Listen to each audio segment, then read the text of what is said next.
Assalamualaikum warahmatullahi wabarakatuh. Perkenalkan kami dari kelompok 6 ingin membahas tentang standar audit 706, 710, 720, 800, 805, dan 810. Sebelum membahas ke dalam materinya, perkenalkan terlebih dahulu. Di sini ada anggota yang beranggotakan 5 anggota kelompok. Yang pertama Muhammad Ilham Nursi, yaitu saya sendiri. Yang kedua ada Cut Alia Safira. Yang ketiga ada Fadlan Husnu Putra. Yang keempat ada Cut Anissa Humaira. Dan yang terakhir ada Syakbanal Al-Mukarrami.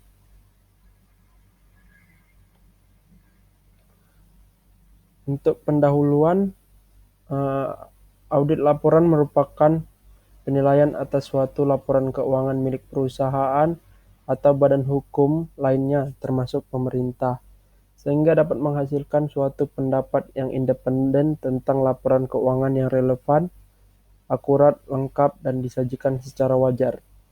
Selain itu, laporan audit memiliki keterbatasan tertentu dan beberapa penyimpangan dari standar laporan audit, dan auditor yang harus mengetahui itu semua. Masyarakat yang semakin kompleks menyebabkan penggunaan laporan keuangan dihadirkan kepada informasi yang semakin kurang dipercaya. Oleh sebab itu, auditor harus benar-benar teliti dalam memberikan opini terhadap laporan keuangan suatu lembaga berbadan hukum secara tepat dan harus paham sesuai dengan standar audit yang berlaku agar tidak menjadi kesalahan dalam pengambilan keputusan. Dalam pemberian opini juga akan terhadap laporan keuangan tersebut harus dipertimbangkan hal-hal yang ada di dalam standar audit, seperti kesimpulan audit dan pelaporan, serta pertimbangan khusus audit atas laporan keuangan yang disusun sesuai dengan kerangka bertujuan khusus. Khusus audit atas laporan keuangan tunggal dalam suatu unsur akun atau pos tertentu dalam laporan keuangan, dan tentang perikatan untuk melaporkan ikhtisar laporan keuangan.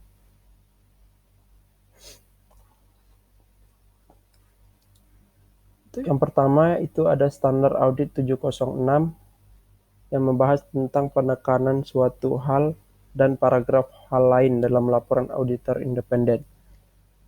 Ruang lingkupnya yaitu standar 706 mengatur komunikasi tambahan dalam laporan auditor ketika auditor menganggap perlu untuk yang pertama ada menarik perhatian pengguna laporan keuangan pada suatu hal atau beberapa hal yang disajikan atau diungkapkan dalam laporan keuangan yang sedemikian penting bahwa hal atau hal-hal tersebut adalah fundamental bagi pemahaman pengguna laporan keuangan.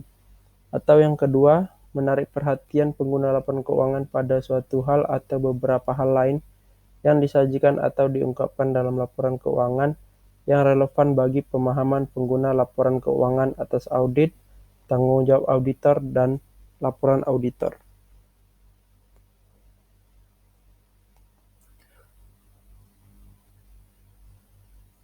Untuk tujuan dari standar audit 706 ini sendiri, setelah merumuskan suatu opini atas laporan keuangan adalah untuk menarik perhatian pengguna laporan keuangan. Ketika menurut auditor hal tersebut perlu dilakukan melalui komunikasi tambahan yang jelas dalam laporan auditor atas suatu hal meskipun telah disajikan atau diungkapkan dalam laporan keuangan dengan tepat, yang sedemikian penting bahwa hal tersebut adalah fundamental bagi pemahaman pengguna laporan keuangan atas laporan keuangan. Yang kedua, jika relevan, hal-hal lain yang relevan bagi pemahaman pengguna laporan keuangan atas audit, tanggung jawab auditor, atau laporan auditor. Paragraf penekanan suatu hal merupakan suatu paragraf yang tercantum dalam laporan keuangan auditor yang mengacu pada suatu hal yang disajikan atau diungkapkan dengan tepat.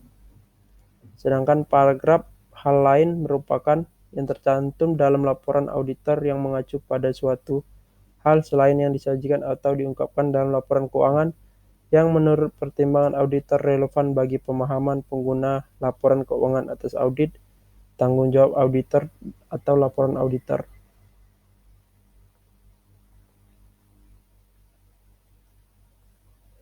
Kemudian yang kedua ada Standar Audit 710 yang mengatur tentang tanggung jawab auditor yang berkaitan dengan informasi komparatif dalam audit atas laporan keuangan. Ketika laporan keuangan periode lalu telah diaudit oleh auditor pendahulu atau tidak diaudit, tentang saldo awal juga berlaku. Tujuan Standar Audit 710 ini yang pertama untuk memperoleh bukti audit yang cukup dan tepat tentang apakah informasi komparatif yang tercantum dalam laporan keuangan telah disajikan dalam semua material sesuai dengan ketentuan untuk informasi komparatif dalam kerangka pelaporan keuangan yang berlaku. Yang kedua, untuk melaporkan sesuai dengan tanggung jawab pelaporan auditor.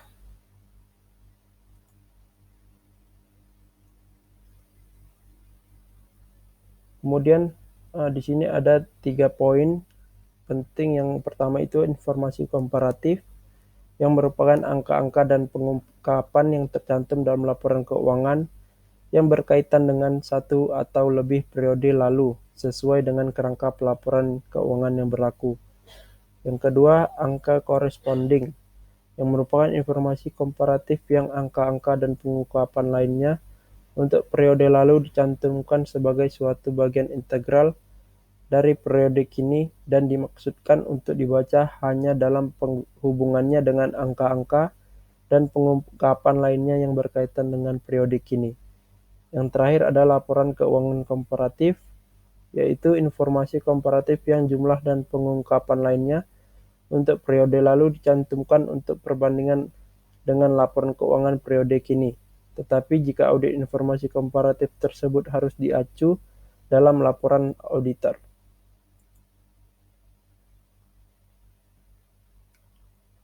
Kemudian yang ketiga ada SA 720 yang membahas mengenai tanggung jawab auditor atas informasi lain dalam dokumen yang berisi laporan keuangan auditan.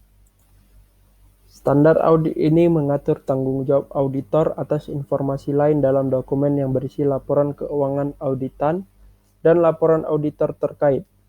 Dalam hal ini tidak terdapat ketentuan khusus dalam perikatan, opini auditor tidak mencakup informasi lain, dan auditor tidak memiliki tanggung jawab khusus untuk menentukan apakah informasi lain tersebut disajikan dengan tepat. Namun, auditor tetap harus membaca informasi lain tersebut, karena kredibilitas laporan keuangan auditan dapat terganggu oleh ketidakkonsistensian material antara laporan keuangan auditan dan informasi lain tersebut. Tujuan dari SA 720 ini itu untuk merespon dengan tepat ketika dokumen yang berisi laporan keuangan auditan dan laporan auditor terkait mencakup informasi lain yang dapat mengganggu kredibilitas. Dalam standar audit ini, dokumen yang berisi laporan keuangan auditan mengacu pada laporan tahunan atau dokumen setara lainnya yang ditujukan kepada pemilik entitas pelapor atau pemangku kepentingan setara lainnya yang berisi laporan keuangan auditan dan laporan auditor terkait. Standar audit ini juga dapat diterapkan setelah disesuaikan dengan kondisinya pada dokumen lain yang berisi laporan keuangan auditan, seperti dokumen yang digunakan dalam penawaran efek.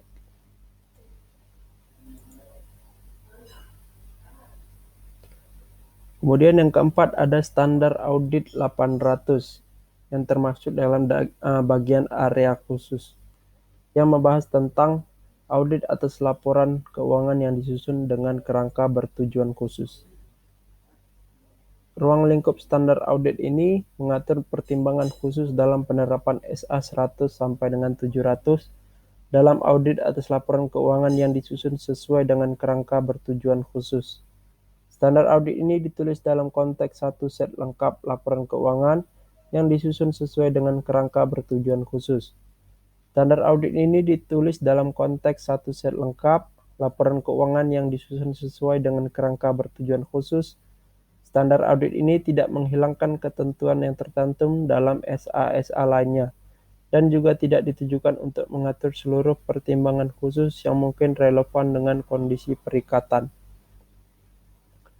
Tujuan dari standar audit ini ada 3. Yang pertama itu penerimaan perikatan, yang kedua ada perencanaan dan pelaksanaan perikatan tersebut, yang ketiga ada perumusan opini dan pelaporan atas laporan keuangan. Laporan keuangan yang disusun sesuai dengan suatu kerangka bertujuan khusus. Yang kedua, suatu kerangka pelaporan keuangan yang dirancang untuk memenuhi kebutuhan informasi keuangan bagi pengguna tertentu. Kerangka pelaporan keuangan dapat berupa suatu kerangka penyajian wajar atau kerangka kepatuhan. Pengacuan pada laporan keuangan dalam SA ini berarti satu set lengkap laporan keuangan bertujuan khusus termasuk catatan atas laporan keuangan. Catatan atas laporan keuangan pada umumnya mencakup suatu ikhtisar kebijakan akuntansi signifikan dan informasi penjelasan lainnya.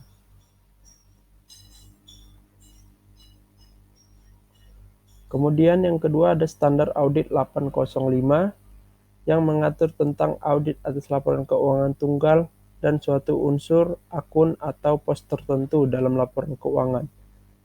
Standar audit 100-700 diterapkan dalam audit atas laporan keuangan dan disesuaikan seperlunya jika diterapkan dalam audit atas informasi keuangan historis lainnya.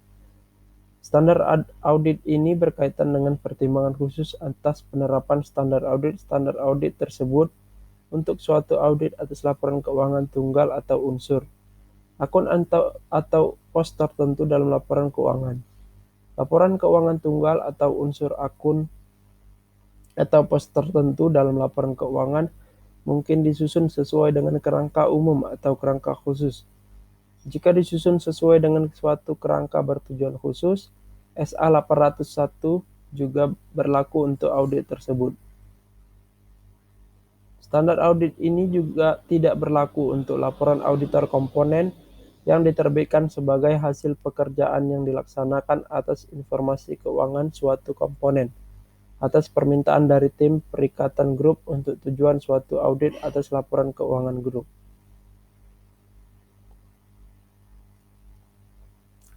Standar audit ini tidak menghapus ketentuan standar audit lain dan juga tidak berarti berlaku untuk semua pertimbangan khusus yang mungkin relevan dengan kondisi perikatan. Tujuan standar audit ini terdapat ada 3. Yang pertama, penerimaan perikatan, yang kedua perencanaan dan pelaksanaan perikatan tersebut, dan yang ketiga perumusan opini dan pelaporan atas laporan keuangan tunggal atau unsur, akun, atau pos tertentu dalam suatu laporan keuangan.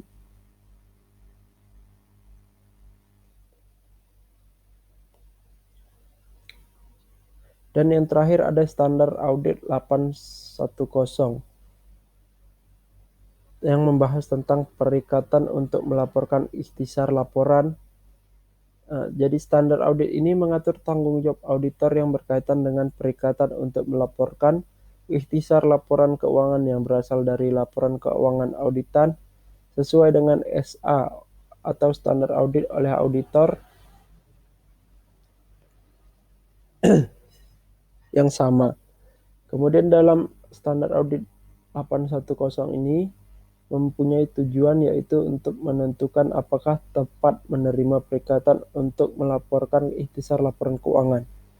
Dan yang kedua, jika melakukan perikatan untuk melaporkan ikhtisar laporan keuangan, yang pertama untuk merumuskan opini atas ikhtisar laporan keuangan berdasarkan suatu evaluasi atas kesimpulan yang diambil dari bukti yang diperoleh, dan yang kedua untuk menyatakan secara jelas opini tersebut melalui laporan tertulis yang juga menjelaskan basis untuk opini tersebut. Demikian yang bisa dapat kami sampaikan dan saya mewakili anggota kelompok lainnya. Lebih dan kurang kami mohon maaf. Wabillahi taufiq wal hidayah. Wassalamualaikum warahmatullahi wabarakatuh.